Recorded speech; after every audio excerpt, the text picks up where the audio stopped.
Abraham Lincoln 1800s America ప్రెసిడెంట్గా చేసినవాడు.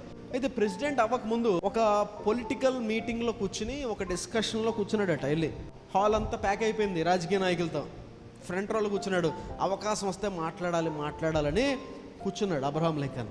ఇందులో ఒక రాజకీయ నాయకుడు లేచాడట. లేచి ఏమన్నాడంటే, ఇక్కడ కూర్చున్నాడే ఒకడు, వీడికి గాడిద బుర్ర కాకి లాంటి మొహం వేసుకుని వచ్చి కూర్చున్నాడు, వీడిని ఇక్కడ ఎవరు పిలిచారో తెలియదు, ఎలాగొచ్చాడు అంటారు వీడి లోపలికి అన్నాడట గట్టిగా.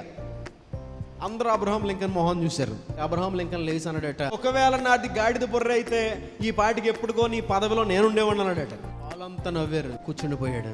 ఇది అయిన కొన్ని సంవత్సరాలకే అబ్రహాం లింకన్ అమెరికాకి ప్రెసిడెంట్ అయిపోయాడు. దేవునికి స్తోత్రం.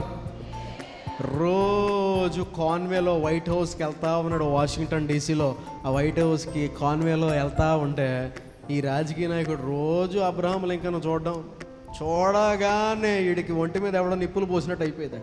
అప్పుడు అనుకున్నాడట, వీడు ప్రెసిడెంట్ అవుతాడని తెలుసుంటే ఆ రోజు ఆ మాట నీకు తెలియదు, ఎవడెప్పుడు ఏమవుతాడో. ఊరికినే ఒక మాట నీ పక్కన అనుకో, ఒకవేళ ఆడు గుర్తు పెట్టుకొని రేపొద్దున ఆడు ఎదిగాక నిన్ను దెబ్బ కొట్టాలని కూడా అనుకో, నువ్వు ఎందుకు పనికిరావు. కనుక ఎవరిని కూడా సంఘంలో కానీ కుటుంబంలో కానీ చదవనోడిని కానీ చదివేవాడిని కానీ అందంగా ఉన్నోడిని కానీ లేనోడిని కానీ నత్తోడిని కానీ బండోడిని కానీ బక్కోడిని కానీ చూసి ఆయన్ని డిస్కరేజ్ చేయొద్దు.